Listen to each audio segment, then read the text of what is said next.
दुनिया की तमाम छोटी और बड़ी खबरों के लिए हमारे चैनल को सब्सक्राइब करना न भूलें और बेल का बटन जरूर दबाएं। आदाब नाजरीन, मैं सहल कुरैशी।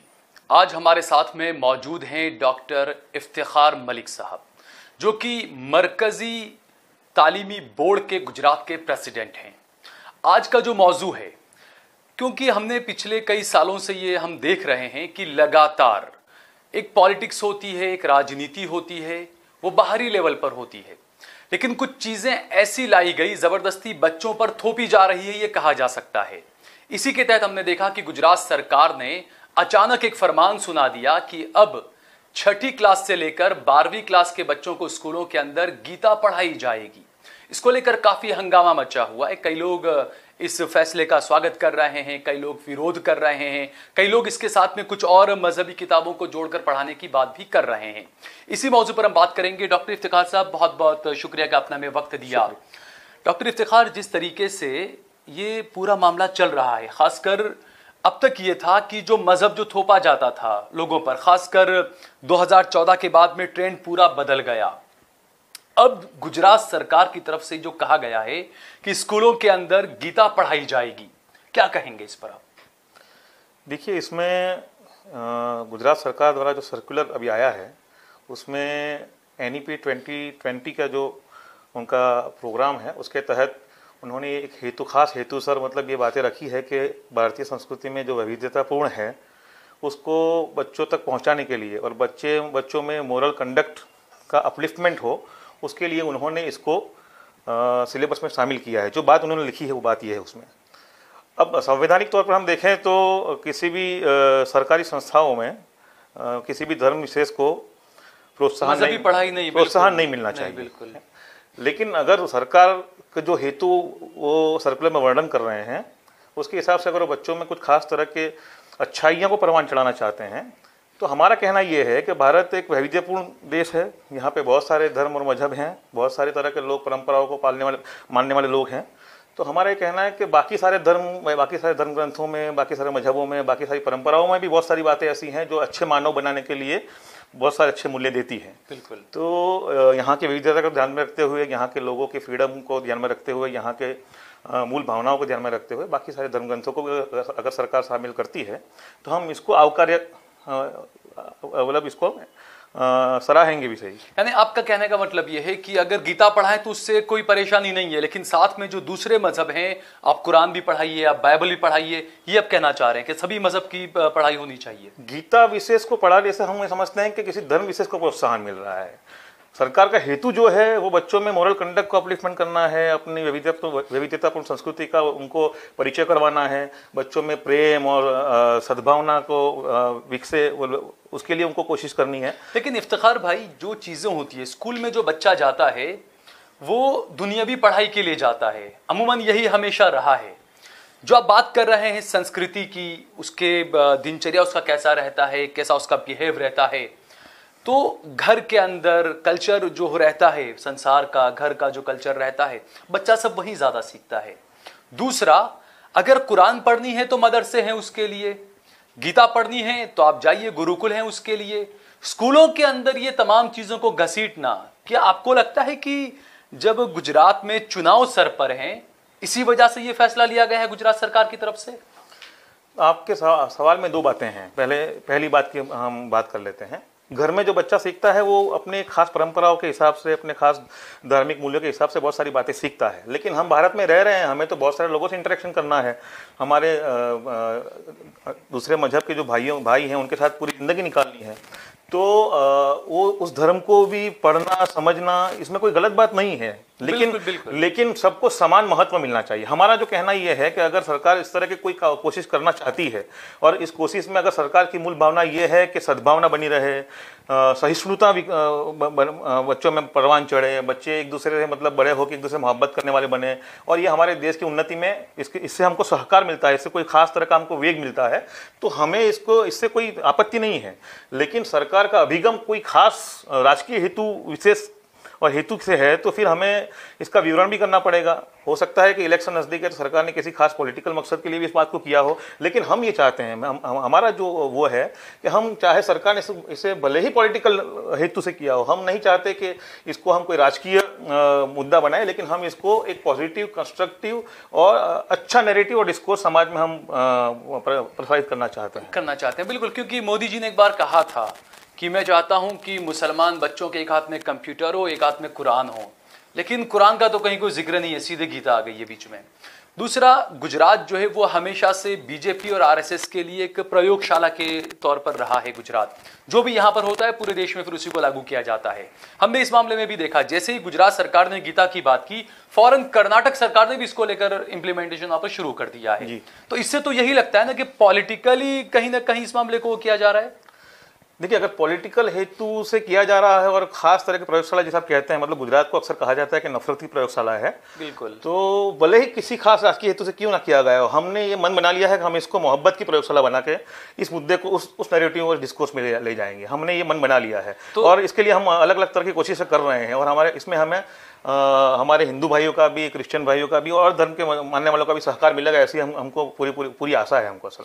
तो यानी कि ये कहा जाए कि गीता पढ़ाने की जो बात आई है स्कूलों के अंदर, तो जो बीजेपी की सरकारें तबलीग जमात पर, दावत के काम पर सवाल उठाती थी, अब उसी तबलीग पर, उसी रास्ते पर अब ये बीजेपी की पार्टी भी आ रही है, ये माना जाए इसको, क्योंकि वो अपनी तरह से तबलीग करना चाहते हैं। अब सरकार ने अपने जो हेतु वर्णन किए हैं उसमें वो खुल के कोई बात करना नहीं चाहते हैं और वो सांस्कृतिक विरसे को लोगों तक पहुंचाने के शब्दों का प्रयोग करके बहुत सारी चीजें कर रहे हैं।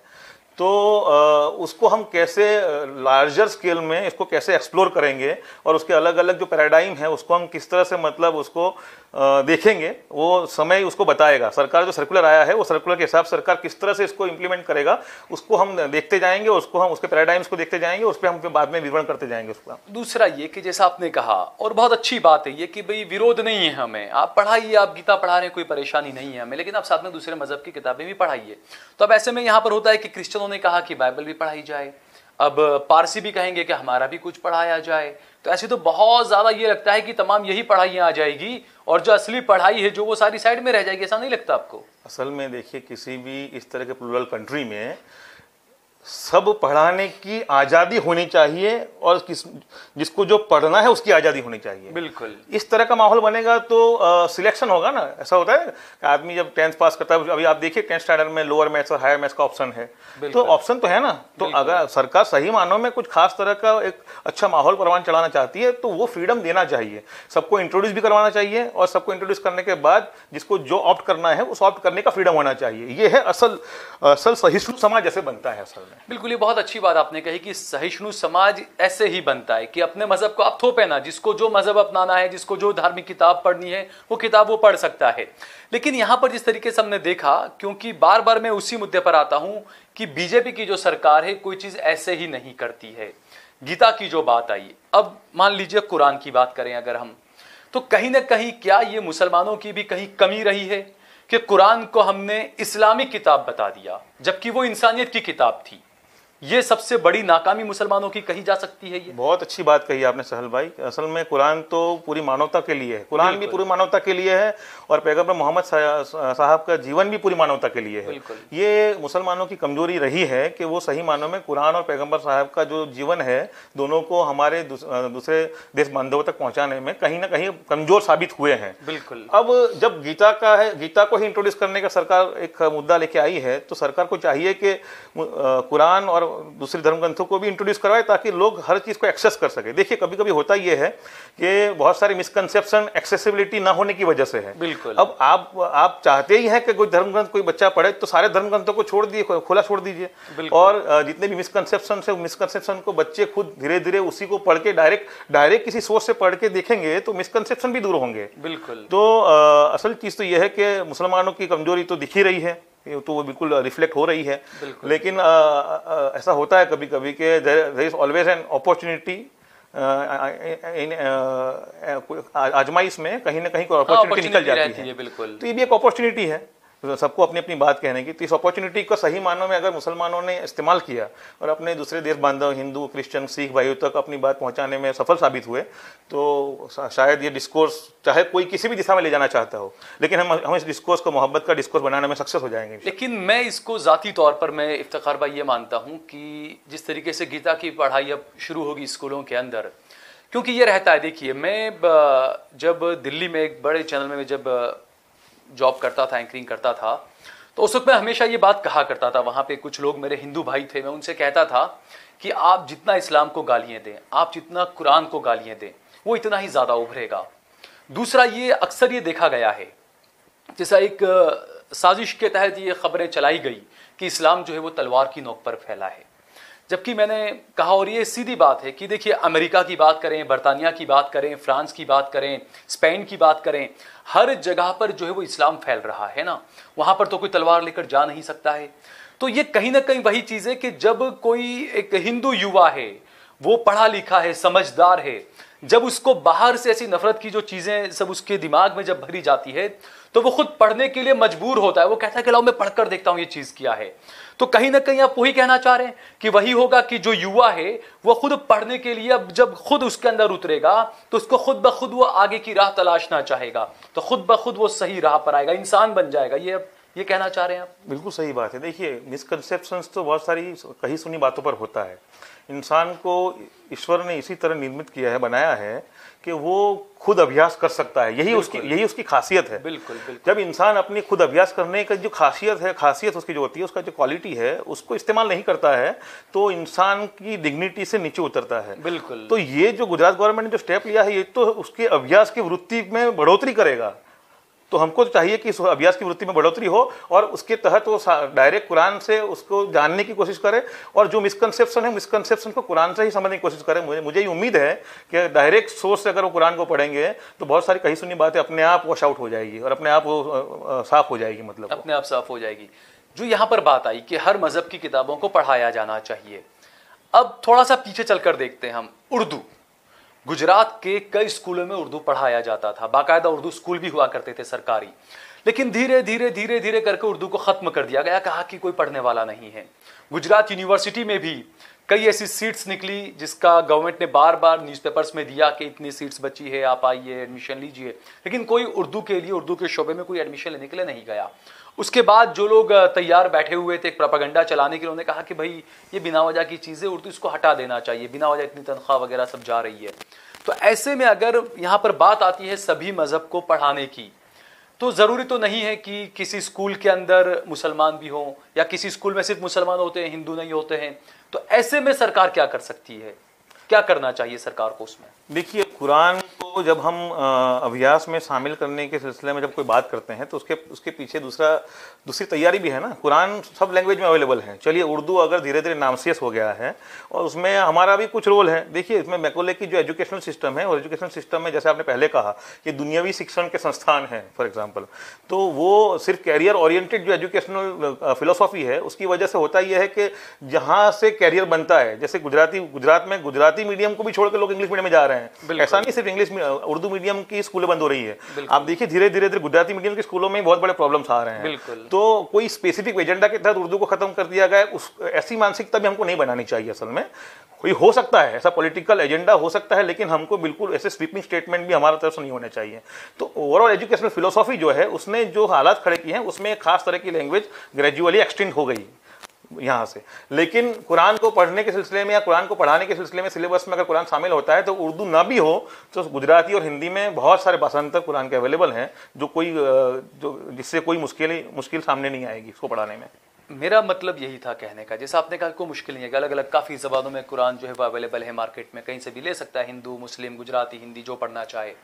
लेकिन यहाँ पर जैसा मैंने बताया कि मान लीजिए एक क्लास है, एक क्लास के अंदर 90 बच्चे मान लीजिए आप हिंदू हैं, 2 बच्चे मुसलमान हैं, तो सरकार तो यहाँ पर हाथ खड़े कर सकती है, किसी भी 2 बच्चों को पढ़ाने के लिए हम कहाँ से अब कुरान का टीचर ला कर रख देंगे?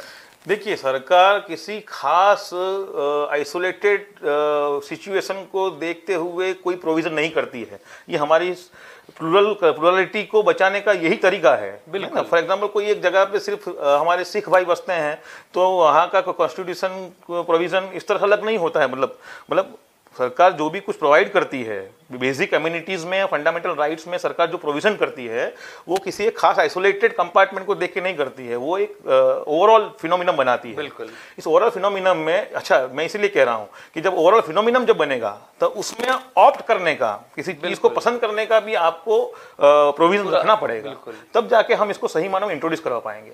हाँ, अगर सरकार का ये अप्रोच नहीं है, सरकार का अभिगम ये है कि नहीं हमको किसी चीज को थोपना है तो 98 बच्चे मुसलमान होंगे तो गीता तो पढ़ी जाएगी ना। बिल्कुल बिल्कुल, आप समझे क्या है। अच्छा, दूसरा जैसा आपने कहा कि सभी मजहब की किताबों को पढ़ाया जाना चाहिए, जमात इस्लामी का इस पर क्या मौक़िफ़ है अपना, और क्या सरकार से कुछ डायलॉग या क्या कुछ बात ऐसी की गई है कि भाई गीता के साथ ना दूसरी किताबें भी धर्म की पढ़ाई जाएं?